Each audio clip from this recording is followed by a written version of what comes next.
و سلام محبت کے ساتھ الصلاۃ والسلام علیک یا سیدی یا رسول اللہ وعلی آلک و اصحابک یا سیدی یا حبیب اللہ الصلاۃ والسلام علیک یا سیدی یا رسول اللہ وعلی آلک و اصحابک یا سیدی یا رحمۃ للعالمین۔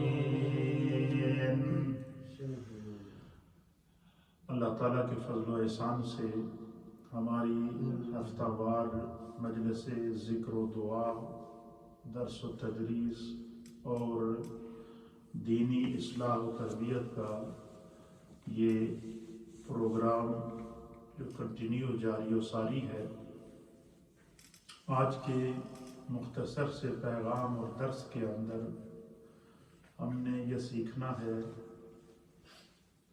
کہ ہم مسلمان ہیں اور اسلام کا راستہ مسلمان کے لیے سب سے مشکل راستہ ہے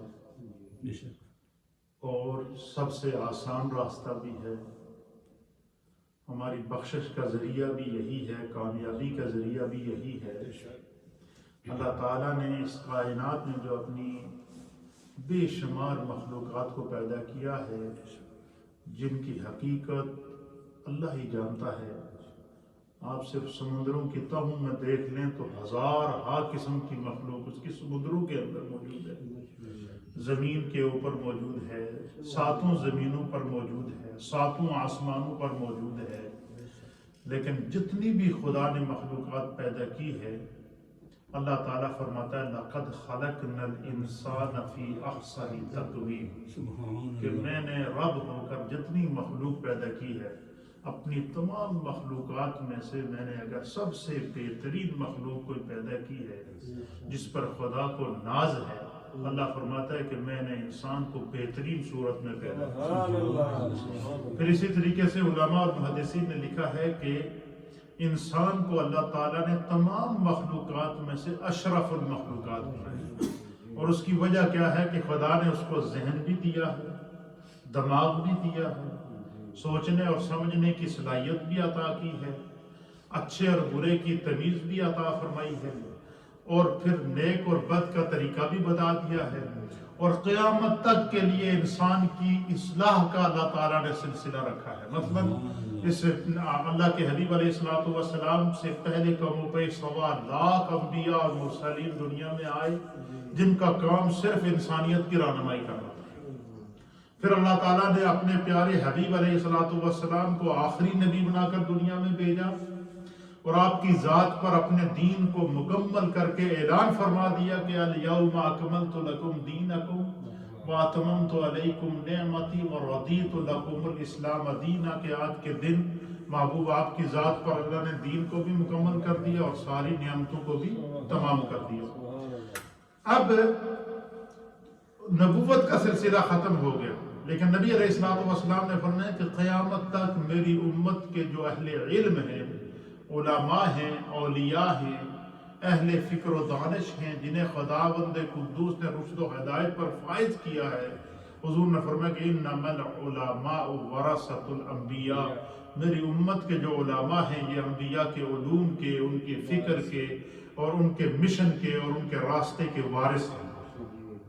تو قیامت تک امت کی کیا ہوتی رہے گی؟ اصلاح ہوتی رہے گی۔ اب دیکھیں کہ نبی علیہ السلام سے دنیا سے ظاہری طور پر پردہ فرمانے کے بعد اس مشن نبوت کو اور اس مشن رشد و ہدایت کو، اس مشن رسالت کو جناب سیدنا ابوبکر صدیق رضی اللہ تعالیٰ عنہ، اسی طرح فاروق اعظم رضی اللہ تعالیٰ عنہ، خلفائے راشدین، اور پھر نبی پاک کے قوم پہ 1.25 لاکھ صحابہ کرام نے اس مشن کو سنبھالا ہے۔ پھر اسی طریقے سے تابعین نے سنبھالا ہے، ائمہ مجتہدین نے سنبھالا ہے، اولیاء عاملین نے سنبھالا ہے، علماء امت نے سنبھالا ہے، اور قیامت تک امت کی رہنمائی ہوتی رہے گی، قیامت تک یہ سلسلہ جاری و ساری رہے گا۔ تو اللہ تعالیٰ کے نے ہمیں جو قرآن حکیم فرقان مجید کے اندر راستہ عطا فرمایا ہے، وہ راستہ کیا ہے کہ وہ صراط مستقیم، وہ کیا ہے؟ انبیاء اکرام کا جو راستہ ہے، اب پیارے آقا علیہ الصلوۃ والسلام کا جو راستہ ہے وہ صراط مستقیم ہے۔ اب اس راستے کے ارد گرد خاردار جھاڑیاں بھی ہیں، اس راستے کے ارد گرد بہت سارے اور راستے بھی آتے ہیں۔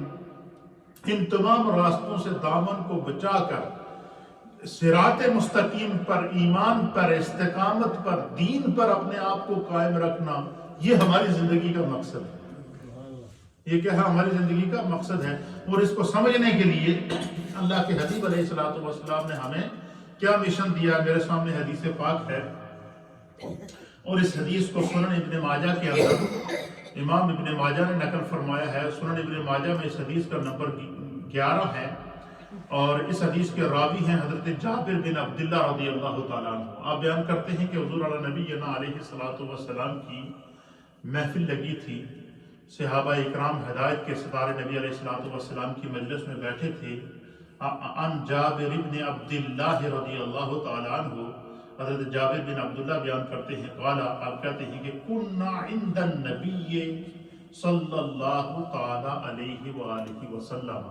آپ فرماتے کہ ایک دن ہم نبی علیہ الصلوۃ والسلام کی بارگاہ میں بیٹھے تھے، صحابہ اکرام ہدایت کے ستارے حضور علیہ الصلوۃ والسلام کے سامنے بیٹھے تھے، تو سرکار دو عالم صلی اللہ تعالیٰ علیہ وآلہ وسلم نے صحابہ اکرام کو مخاطب کر کے آپ فرماتے ہیں کہ سرکار دو عالم صلی اللہ علیہ وسلم نے ہاتھ میں کوئی چیز لی، اور لینے کے بعد آپ نے اس طریقے سے ایک خط کھینچا، لکیر کھینچی۔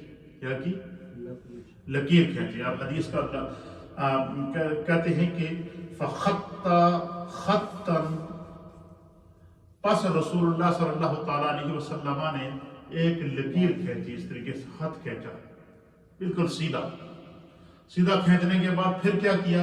وَخَطَّ خَطَّيْنِ عَنْ يَمِينِهِ، پہلے تو سیدھی لکیر کھینچی اس طریقے سے، پھر وَخَطَّ خَطَّيْنِ عَنْ يَمِينِهِ، پھر اس خط کے دائیں طرف دو لکیریں اور کھینچی، دو خط اور کھینچے اس طریقے سے۔ پھر کیا ہوا؟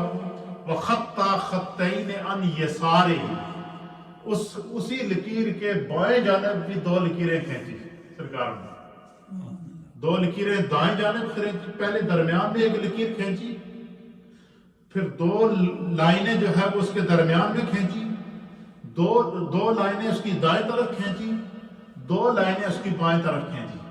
کھینچنے کے بعد پھر ثم وضع یدہ خط الاوسط، جو سب سے پہلے سرکار دو عالم صلی اللہ علیہ وسلم نے لکیر کھینچی تھی، پھر حضور علیہ الصلوۃ والسلام نے اپنے ہاتھ مبارک کو، اپنے ید اللہ والے ہاتھوں کو اور اپنے ہاتھ کو اس درمیان، جو سب سے پہلا خط درمیان والا جو لکیر کھینچی تھی، اپنے وَوَضَعَ يَدَهُ فِي خَطِّ الْأَوْسَطِ، سرکار دو عالم صلی اللہ علیہ وسلم نے اپنے ہاتھ کو سب سے پہلی جو لائن کھینچی تھی اس کے اوپر رکھا، اس طریقے سے کیا کیا؟ درمیان والے خط کے اوپر رکھا، اور رکھنے کے بعد پھر اللہ کے حبیب علیہ الصلوۃ والسلام نے فرمایا، فقال، پس رسول اللہ صلی اللہ تعالیٰ علیہ وسلم نے صحابہ کو مخاطب کر کے فرمایا، ھذا سبیل اللہ، ثم تلا ھذہ الآیہ، ان ھذا صراطی مستقیما۔ فرمایا کہ سرکار دو عالم صلی اللہ علیہ وسلم نے جو پہلے لکیر کھینچی تھی درمیان میں، اس لکیر پر اپنا ہاتھ رکھا، اور پھر ثم تلا ھذہ الآیہ، پھر سرکار دو عالم صلی اللہ علیہ وسلم نے قرآن پاک کی سورۃ الانعام کی آیت نمبر 153 تلاوت فرمائی۔ کیا تلاوت فرمائی؟ کیا آپ میری بات سمجھ رہے ہیں نا؟ اس طریقے سے پہلے ایک خط کھینچا، پھر اس کے دائیں طرف دو خط کھینچے، پھر بائیں طرف دو خط کھینچے۔ کھینچنے کے بعد جو درمیان والا خط تھا، درمیان والی لائن تھی، اس کے اوپر آپ نے اپنی انگلی رکھی، اپنا ہاتھ رکھا، اور رکھنے کے بعد ثم تلا ھذہ الآیہ، پھر آپ نے یہ آیت تلاوت کی سورۃ الانعام کی۔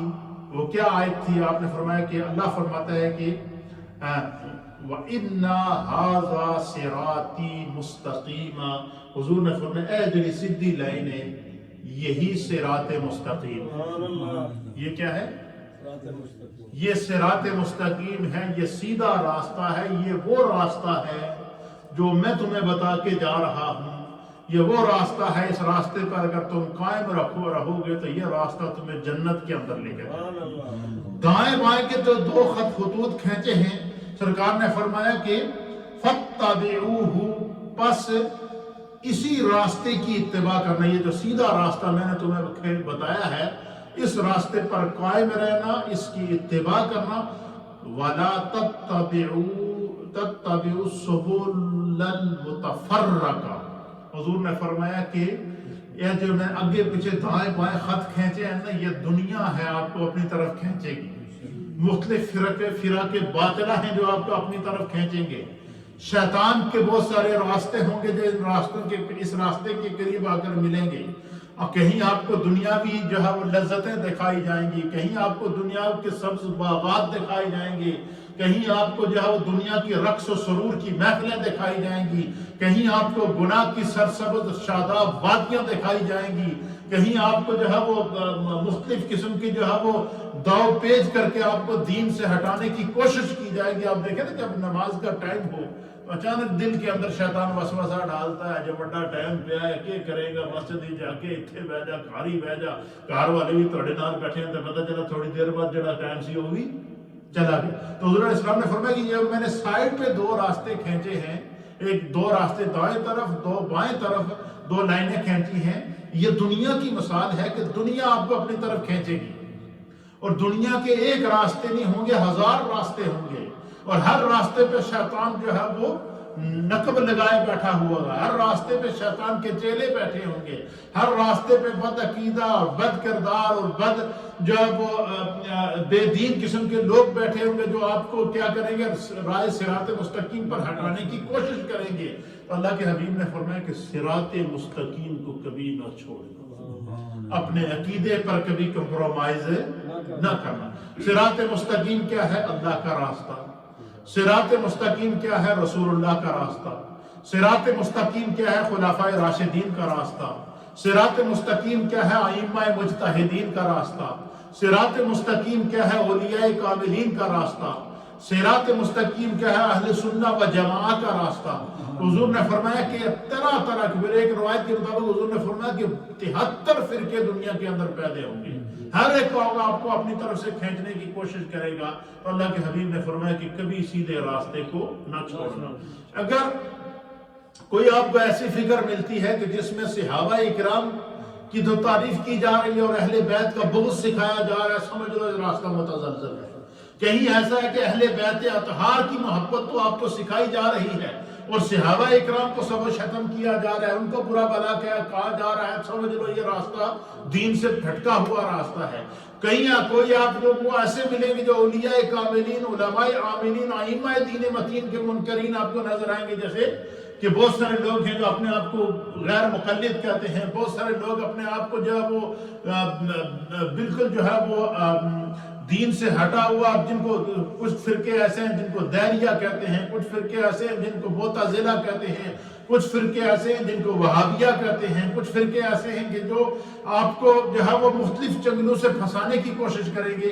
اللہ کے حبیب نے فرمایا کہ میرے اور میرے خلفائے راشدین کا رشتے کو کبھی چھوڑنا نہیں ہے۔ سرکار نے فرمایا جو بندہ اس صراط مستقیم پر قائم رہے گا، اس راستے سے جو الگ ہو جائے گا، اللہ کے حبیب علیہ السلام نے فرمایا کہ یاد رکھو جس نے بھی اللہ کا، رسول اللہ کا، صحابہ کا، اولیاء کاملین کا اور اللہ کے بتائے ہوئے احکامات کے دین کے راستے کو چھوڑ دیا، فرمایا وہ گمراہی میں چلا جائے گا، وہ گمراہی کے اندر چلا جائے گا۔ اس لیے میرے دوستوں یاد رکھو کبھی بھی اپنے عقیدے کے اوپر کمپرومائز نہ کریں۔ تو عقیدے کے اوپر سب سے بہترین جو سند ہے وہ یہ حدیث ہے۔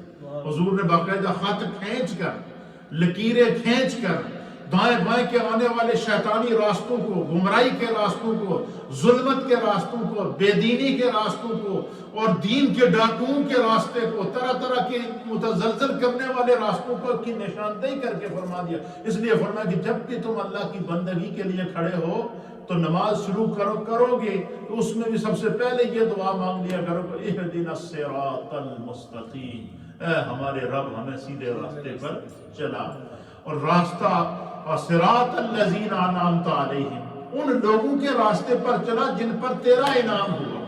اہل سنت و جماعت یہ وہ واحد راستہ صراط مستقیم ہے جس میں انبیاء کی گستاخی نہیں، جس میں صحابہ کی گستاخی نہیں، جس میں اہل بیت اطہار کی گستاخی نہیں، جس میں اولیاء اللہ کی گستاخی نہیں، جس میں علماء عاملین کی گستاخی نہیں، جس میں عباد صالحین کی گستاخی نہیں، بلکہ یہ اتباع کا راستہ ہے اور پیروی کا راستہ ہے اور صراط مستقیم ہے۔ فرمایا کہ اس راستے سے جو بھی کٹ گیا وہ جو ہے وہ سمجھ لو کہ دین سے کٹ گیا۔ پھر اسی طریقے سے اللہ کے حبیب علیہ السلام نے اپنی امت کو یہ ترغیب دی ہے۔ سرکار دو عالم صلی اللہ علیہ وسلم نے فرمایا کہ انسان کو ہر لمحہ اپنے عمل سے بھی صدقہ کرنا چاہیے، اپنے قول سے بھی صدقہ کرنا چاہیے، اپنے فعل سے بھی صدقہ کرنا چاہیے، اپنی فکر اور خیال سے بھی صدقہ کرنا چاہیے، کیونکہ حضور نے فرمایا کہ الصدقۃ رد البلاء، اور فرمایا جو بندہ اس طرح کے صدقات کرتا ہے کہ اس کی بات سے بھی صدقہ نکلے، اس کی سوچ سے بھی صدقہ نکلے، اس کے جسم سے بھی صدقہ نکلے۔ ایک روایت کے مطابق سرکار دو عالم صلی اللہ علیہ وسلم نے اس طرف نشاندہی فرمائی ہے کہ انسان کے جو اعضاء ہیں باڈی کے اعضاء کے اندر، جو انسان کی باڈی کے اندر جوڑ ہے، کتنے جو جوڑ ہیں، جوڑ کہتے ہیں جوائنٹ آف باڈی، مثلا یہ دیکھیں یہ ایک جوڑ ہے، یہ دوسرا جوڑ ہے، یہ تیسرا جوڑ ہے، ہماری صرف اس ایک انگلی کے اندر 3 جوڑ ہیں، ٹھیک ہے۔ اسی طریقے سے ہاتھ کے اندر جوڑ ہیں، بازو کے اندر جوڑ ہیں، سر کے اندر جوڑ ہیں، اور ایسی خداوند قدوس کی کہ لقد خلقنا الانسان فی احسن تقویم کہہ کر اللہ تعالیٰ نے انسان کی تخلیق کر کے اپنی تخلیق کا شاہکار دنیا کو دکھایا۔ تو حضور نے فرمایا کہ انسان کے جسم کے جو جوڑ ہے، جوائنٹ آف دا باڈی ہے، یہ 360 ہیں۔ کتنے ہیں؟ 360۔ کتنے جوڑ ہیں؟ 360 جوڑ ہیں۔ اور حضور علیہ السلام نے فرمایا کہ بندہ مومن جب ایک دفعہ نماز کے لیے کھڑا ہوتا ہے، کیا ہوتا ہے؟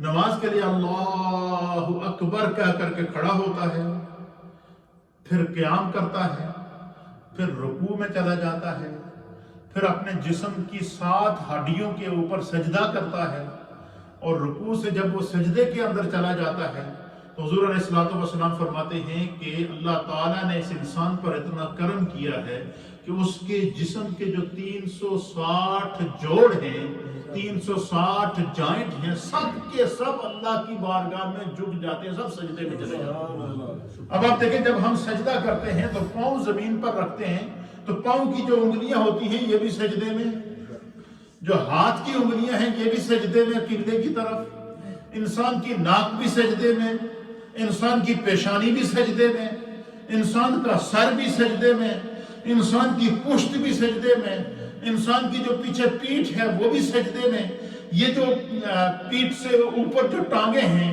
یہ ٹانگیں یہ بھی سجدے میں، جو نیچے والی ٹانگیں ہیں یہ بھی سجدے میں، پورے کا پورا جو انسان کا جسم ہے یہ کیا ہو جاتا ہے؟ سجدے کے اندر چلا جاتا ہے۔ اور انسان کے جوڑ کے 360 اعضاء جب سجدہ کرتے ہیں تو اللہ کے حبیب علیہ السلام نے فرمایا کہ اس کے ایک سجدہ کرنے سے، اس کے ہر جوڑ کا ایک سجدہ کرنے سے اللہ تعالیٰ 360 جوڑوں کا صدقہ قبول کر لیتا ہے۔ کیا کر لیتا ہے؟ 360 جوڑوں کا کیا کر دیتا ہے اللہ تعالیٰ؟ صدقہ قبول کر دیتا ہے۔ اور جب 360 جوڑوں کا صدقہ اللہ کی بارگاہ میں قبول ہو جاتا ہے تو فرمایا کہ اس کی باڈی کی، اس کے ذہن کی، اس کے تصور کی، اس کے تخیل کی، اس کی ہر چیز کی اللہ تعالیٰ حفاظت فرماتا ہے۔ اچھا یہ کیا ہے؟ عمل عبادت کے اندر انسان کے جسم کا صدقہ، اس میں سر کا سجدہ، سر کے بالوں کا سجدہ، آنکھوں کا سجدہ، ناک کا سجدہ، دانتوں کا سجدہ، منہ کا سجدہ، ٹھوڑی کا سجدہ، داڑھی کا سجدہ، ہاتھوں کا سجدہ، اعضاء جسم جتنے بھی ہیں، پورے جسم کے ایک ایک بال کا جو جب وہ اللہ کی بارگاہ میں جھک جاتا ہے تو پورے جسم کے کا کیا ہو جاتا ہے؟ صدقہ ادا ہو جاتا ہے۔ اس آخری بات سرکار دو عالم صلی اللہ علیہ وسلم نے فرمایا کہ صدقے کی مختلف اقسام ہیں، صرف مال خرچ کرنا ہی صدقہ نہیں ہے۔ سرکار دو عالم صلی اللہ علیہ وسلم نے صدقے کی 10 اقسام بتائی اور 10 مختلف احادیث کے اندر بتائی۔ سرکار پہلا صدقہ کیا ہے؟ حضور نے فرمایا کہ انسان اپنے پورے جسم کا اگر چاہے کہ ایک ایک جوڑ کا صدقہ ادا کر دے. آپ مجھے بتائیں جو بندہ دن میں 5 مرتبہ جماعت سے نماز ادا کرے تو اس لیے کہتے ہیں کہ جب الصدقہ تو رد البلا. آپ مجھے بتائیں کہ ہم تو ہمارا سانس بھی چل رہا ہے, ہماری جو جسم کے ساتھ, اور سرکار نے فرمایا کہ جس وقت انسان حرکت کرتا ہے, باڈی جو انسان کی باڈی جب حرکت میں آتی ہے, فرمایا 360 جوڑ کام کرتے ہیں تو پورا جسم حرکت کرتا ہے. فرمایا اس میں سے کوئی ایک جوڑ بھی اگر کام نہ کرے تو انسان پیرالائز ہو جاتا ہے, معذور ہو جاتا ہے. اس لیے فرمایا کہ ہر لمحہ اپنے رب کی بارگاہ میں شکر ادا کیجئے, استغفار کیجئے. حضور علیہ الصلوۃ والسلام نے فرمایا کہ صدقے کی مختلف اقسام ہیں, بحیثیت مسلمان ہمیں اس کا خیال رکھنا چاہیے. کیا حضور نے فرمایا صدقے کی ایک ترمذی شریف کی حدیث نمبر ہے 1956, 1956 حدیث نمبر ترمذی شریف. سرکار دو عالم صلی اللہ علیہ وسلم نے فرمایا کہ تمہارے بھائی کے سامنے تمہارا مسکرا کر بات کرنا یہ بھی تمہارے لیے صدقہ ہے. یہ تمہارے منہ کا صدقہ ہے. کیا ہے؟ تمہاری کلام کا صدقہ ہے, تمہاری سوچ کا صدقہ ہے, تمہارے تصور کا صدقہ ہے. اب مجھے بتائیں کہ کتنا اللہ نے انسان پر کرم کیا, وہ ہم سوچتے نہیں ہیں, ہم اس طرح توجہ نہیں دیں. فرمایا اپنے مسلمان بھائی سے یا کسی بھی انسان سے مسکرا کر بات کرنا, سمائل کر کے بات کرنے سے, فرمایا یہ انسان کی زبان کا اللہ تعالیٰ صدقہ قبول کر لیتا ہے, اس کے کلام کا اللہ صدقہ قبول کر لیتا ہے, اس کی فکر کا اللہ صدقہ قبول کر دیتا ہے, اس کے تصور اور تخیل کا اللہ صدقہ قبول کر دیتا ہے. دوسری حدیث بھی ترمذی شریف کی ہے. حضور علیہ الصلوۃ والسلام نے فرمایا کہ تمہارا کسی کو بھلائی کا حکم دینا اور برائی سے روکنا. کوئی انسان اگر تمہارے سامنے گناہ کر رہا ہے تو اس کو روکو کہ یہ گناہ ہے, وہ چھوڑے یا نہ چھوڑے آپ کی طرف سے عمل ہو جائے گا. اور فرمایا کہ تمہارا کسی اور کوئی بندہ اگر غلط کام کر رہا ہے یا کسی بندے کو آپ دیکھتے ہو کہ وہ اس کو اس نیکی کی طرف میں لے کر آؤ تو اس کو نیکی کی طرف لے کر آؤ, اچھائی کا اس کو حکم دو, اچھائی کی طرف لے کر آنا. فرمایا یہ بھی صدقہ ہے. کسی کو اچھی بات کہنا یہ بھی صدقہ ہے, کسی کو برائی سے روکنا سرکار نے فرمایا یہ بھی صدقہ ہے. یہ بھی ترمذی شریف کی حدیث ہے, اور یہ بھی ترمذی شریف کی حدیث ہے. حضور علیہ الصلوۃ والسلام نے فرمایا اگر کوئی بھولا ہوا کسی سے راستہ پوچھے, کیا کوئی بھولا ہوا کسی سے راستہ پوچھے تو خدا کا شکر ادا کرو کہ اللہ تعالیٰ نے چاہا کہ میرا صدقہ ادا ہو. فرمایا اس کو گائیڈ, اس کو اچھے راستے کی گائیڈنس کرو. اس کو جو بھولا ہوا راستہ پوچھے تو اس کی رہنمائی کرو, اس کو بتاؤ اگر آپ جانتے ہیں. اگر آپ نہیں جانتے ہیں تو پھر بھی اس کو اس طرف رہنمائی کرو کہ جہاں سے وہ اپنی منزل پر پہنچ جائے. فرمایا کسی بھولے ہوئے کو, کسی بھٹکے ہوئے کو, کسی جو ہے وہ راست سے ہٹے ہوئے کو سیدھا راستہ دکھانا یا کسی بھولے ہوئے کو راستہ بتا دینا, حضور نے فرمایا یہ بھی صدقہ ہے. اور یہ بھی بتانے والے کو خدا بندے کو صدقے کا ثواب عطا فرمانا. اس لیے اسلام کو سلامتی والا دین کہتے ہیں, خیر والا دین کہتے ہیں. پھر سرکار دو عالم صلی اللہ علیہ وسلم نے فرمایا کہ مسلم شریف کی حدیث نمبر ہے 1007, حضور نے فرمایا کہ راستے میں چلتے ہوئے کوئی کانٹا پڑا ہوا ہو, کوئی ایسی چیز راستے میں پڑی ہوئی ہو کہ جس سے کسی کو تکلیف پہنچنے کا اندیشہ ہو, حضور نے فرمایا رک کر اس تکلیف دہ چیز کو راستے سے ہٹا دینا. سرکار نے فرمایا یہ بھی خدا تمہیں صدقے کا ثواب عطا فرمائے. اللہ اکبر. اور 5ویں حدیث ہے, یہ بھی ترمذی شریف کی حدیث ہے. سرکار دو عالم صلی اللہ علیہ وسلم, پہلے دور میں یہ ہوتا تھا نا کہ کہیں دور کنواں ہوتا تھا تو کنویں سے لوگ پانی کے لیے جاتے تھے, لائن پر لگتے تھے, اپنے ڈھول ڈالتے تھے اور کیا کرتے تھے, پانی نکالتے تھے. تو حضور نے فرمایا کہ جب بہت سارے لوگ جمع ہوں, جس بندے کے ہاتھ میں رسی اور ڈھول ہو اور وہ پانی نکالے, وہ بندہ اگر یہ چاہے یار میں پانی نکال ہی رہا ہوں, مجھے تھوڑی سی طاقت بھی ہے, جان بھی ہے, رسا کھینچ بھی لیتا ہوں, تو میرے ساتھ جو دوسرے لوگ آئے ہوئے ہیں تو میں پہلے کیوں نہ ان کے برتن پر لوں, کیا کر لوں. فرمایا اپنے ڈھول سے کسی بھائی کے ڈھول میں پانی بھر دینا یہ بھی صدقہ ہے. کیا اس میں خیر ہے؟ اپنے جسم سے انسان اپنے عمل سے دوسرے کو کیا پہنچا رہا ہے؟ فائدہ پہنچا رہا ہے. اور پھر چھٹی حدیث کیا ہے؟ یہ بخاری شریف کی حدیث ہے۔ اللہ کے حبیب علیہ الصلوۃ والسلام نے فرمایا کہ ثواب کی نیت سے اپنے اہل و عیال کے اوپر، اپنے بیوی بچوں کے اوپر حق حلال کی کمائی کر کے ان کے لیے رزق حلال کو خرید کر ان کے لیے کھانے پینے کا انتظام کرنا، اپنے گھر کا خیال کرنا، اپنے گھر کی فکر کرنا کہ آج گھر میں فلاں چیز نہیں ہے تو وہ لے کر آ گیا۔ فرمایا جتنا بندہ اپنے گھر کی فکر کرتا ہے اور جتنی رقم بندہ اپنے بال بچے پر خرچ کرتا ہے، فرمایا یہ ساری کی سارا عمل انسان کا صدقہ ہے، اس کے مال کا صدقہ اس کی اولاد۔ حالانکہ حکم کیا ہے کہ جب تم اپنے مال کا صدقہ نکالو تو اپنی اولاد کو نہ دو، اپنے بچوں کو نہ دو، بلکہ دوسرے غرباء کو دو۔ لیکن فرمایا کہ جو بندہ حق حلال کی روزی کما کر اپنی اولاد پر خرچ کر رہا ہے، اللہ کے حبیب علیہ الصلوۃ والسلام نے فرمایا وہ سارے کا سارا اس کا مال اس کو خدا صدقے کا ثواب عطا کرتا ہے، اور ثواب بھی صدقہ جاریہ کا ثواب ہے۔ کیوں؟ کہ وہ بچوں کو پڑھاتا ہے، ان کی تعلیم کا انتظام کرتا ہے، ان کے کھانے پینے کا انتظام کرتا ہے، ان کے کپڑوں کا انتظام کرتا ہے، ان کے لیے اچھی اچھی چیزوں کا انتظام کرتا ہے۔ تو سرکار نے فرمایا، یہ بخاری شریف کی حدیث ہے کہ اپنے اہل و عیال پر خرچ کرنا سب سے بہترین صدقہ ہے۔ کیا ہے؟ سب سے بہترین صدقہ کیا ہے؟ کہ اپنے بچوں کی اچھی پرورش کرنا، اپنے اہل و عیال پر خرچ کرنا۔ اور ساتویں حدیث، یہ بھی بخاری شریف کی حدیث ہے، سرکار دو عالم صلی اللہ علیہ وسلم نے فرمایا اچھی بات منہ سے نکالنا یہ بھی صدقہ ہے۔ اپنے منہ سے اچھی بات نکالنا، اسی لیے ہمارے بزرگ کہا کرتے تھے نا کہ آپ نے کئی دفعہ سنا ہوگا کہ کہتے ہیں کہ پیڑے بولن کو لو چپ چنگا ہے، کہ بندہ جب بولے تو اچھی بات بولے، اس میں ثواب ہو، اس میں گناہ کی علامت نہ ہو، اس میں گالم گلوچ نہ ہو، اس میں بد اخلاقی نہ ہو، اس میں بد کرداری نہ ہو۔ سرکار نے فرمایا کہ اچھی بات اپنے منہ سے نکالنا یہ بھی کیا ہے؟ صدقہ ہے۔ پھر آٹھویں حدیث کیا ہے بخاری شریف کی؟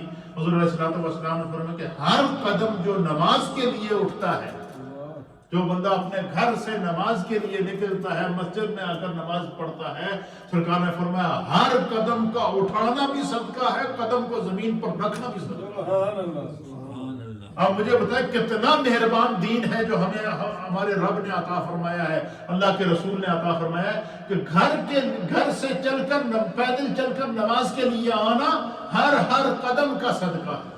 مجھے بتائیں ایسا مہربان دین بھی ہوگا کہ قدم اٹھاؤ پھر بھی صدقہ، ہاتھ اٹھاؤ پھر بھی صدقہ، آنکھ اٹھاؤ پھر بھی صدقہ، منہ سے آواز نکالو پھر بھی صدقہ، سو جاؤ پھر بھی صدقہ، اٹھو پھر بھی صدقہ۔ اس سے بھی بہترین کوئی دین ہوگا؟ سرکار دو عالم صلی اللہ علیہ وسلم نے فرمایا کہ نماز کے لیے جو لوگ اپنے گھر سے نکل کر 5 وقت کی نماز پڑھنے مسجد میں آتے ہیں، ان کا یہ عمل کیا ہے؟ ایک ایک قدم کے بدلے خداوند قدوس نے صدقے کا ثواب عطا فرماتا ہے۔ اور سرکار دو عالم صلی اللہ علیہ وسلم، ابو داؤد شریف کی حدیث ہے، حدیث نمبر ہے 9، سرکار دو عالم صلی اللہ علیہ وسلم نے فرمایا کہ سب سے افضل صدقہ یہ ہے کہ 2 مسلمان بھائی جو آپس میں ناراض ہوں ان کی صلح کرنا۔ کیا کرانا؟ فرمایا جو 2 مسلمان بھائی آپس میں ناراض ہوں تو ان میں سے کوئی تیسرا بندہ اس کوشش میں ہو کہ یار ہمارے ساتھی ہیں، ہمارے ساتھ رہتے ہیں، ان کو ہم آپس میں کیا کر دیتے ہیں؟ راضی کر دیتے ہیں۔ فرمایا 2 مسلمان بھائیوں، 2 بچھڑے ہوں کو ملانا، دو خاندانوں کے درمیان ناراضگی کو دور کرنا، اللہ کے حبیب نے فرمایا سب سے بہترین صدقہ ہے۔ اور یہ اس کے لیے صدقے کے بارے میں حضور نے فرمایا کہ 2 روٹھے ہوئے مسلمانوں میں صلح کرانا، حضور نے فرمایا سب سے افضل صدقہ کیا ہے؟ سب سے افضل صدقہ ہے۔ اور نمبر 9 صدقے کی قسم، اللہ کے حبیب علیہ الصلوۃ والسلام نے فرمایا ہر ملنے والے شخص کو، چاہے تم اسے جانتے ہو یا نہیں جانتے ہو، اسے جب بھی سامنے آتے کہو السلام علیکم ورحمۃ اللہ وبرکاتہ۔ یہ ہے اسلام کا وہ دین، یہ وہ دین ہے جو دین رحمت ہے۔ اس لیے اللہ کے حبیب علیہ الصلوۃ والسلام نے فرمایا کہ مجھے مومن کی قسمت پر ناز ہے کہ اللہ تعالیٰ نے اسے ہر حال میں خیر ہی خیر عطا فرمائی ہے۔ سرکار نے فرمایا کہ اگر اس سے کوئی غم پہنچے تو وہ اس پر صبر کرتا ہے، اللہ نے صبر میں بھی خیر رکھی ہے، اور اگر اسے کوئی خوشی اور نعمت ملے تو وہ اس پر شکر کرتا ہے، خدا نے شکر میں بھی خیر رکھی ہے۔ اس لیے ہم جس دین پر قائم ہیں اور اسی راستے کو سرکار نے کیا فرمایا؟ ھذا صراطی مستقیما، حضور نے فرمایا یہ سیدھا راستہ ہے، سیدھا مسلمان کا سیدھا راستہ کیا ہے کہ اپنی زبان سے کسی کو تکلیف نہ دے. مسلمان کا سیدھا راستہ کیا ہے؟ اپنے کردار سے کسی کو تکلیف نہ دے. مسلمان کا سیدھا راستہ کیا ہے؟ اپنے افکار سے کسی کو تکلیف نہ دے. مسلمان کا سیدھا راستہ کیا ہے؟ اپنے عمل سے کسی کو تکلیف نہ دے. مسلمان کا سیدھا راستہ کیا ہے؟ کہ وہ ہمیشہ ہر لمحہ خیر کی نیت کیے ہوئے ہو. اس لیے حضور نے فرمایا کہ جب بھی کوئی عمل کرو تو پہلے سے اچھی نیت کر لیا کرو. اسی لیے فرمایا کہ نیت المؤمن خیر من عملہ، کہ مومن کی نیت اس کے عمل سے بہتر ہے. اللہ تعالی ہمیں دین کو سمجھنے کی توفیق عطا فرمائے. یہ وہ صدقے کی مختلف شکلیں ہیں جو ہماری بخشش کے لیے ہمارے آقا نے ہمیں بتائی ہیں. اللہ دین سمجھنے کی توفیق عطا فرمائے.